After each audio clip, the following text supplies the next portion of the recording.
एक और जवाब से हम आपसे बात करवाते हैं, उनसे पूछते हैं कि जो ये केस आया है इसका क्या वजह?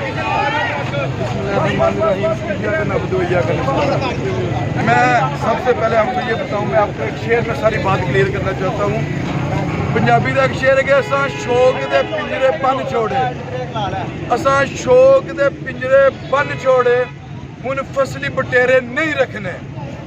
ये है कि जो इन्होंने करना था ये नवाज शरीफ समझ के कर बैठे हैं, ठीक है। इनको ये नहीं था पता कि इमरान खान और नवाज शरीफ में बड़ा फर्क है। नवाज शरीफ और चीज का नाम है, इमरान खान एक ब्रांड है। पाकिस्तान की हिस्ट्री में आज तक इमरान खान जैसा पॉपुलर लीडर नहीं आया। इसकी एक जिंदा मिसाल है, ये इनकी बहुत बड़ी बेवकूफ़ी है कि इन्होंने ये सोचा कि इमरान खान को नाअहल करके हम इमरान खान को गेम से आउट कर देंगे। वो किंग मेकर है, गेम मेकर है, वो बनाना जानता है। इसलिए जब बेवकूफ़ी दोबारा ना करें और खान को बाइज्जत दोबारा लेके आए पार्लियामेंट में, और हम खान को लेकर आएंगे इंशाअल्लाह ताला।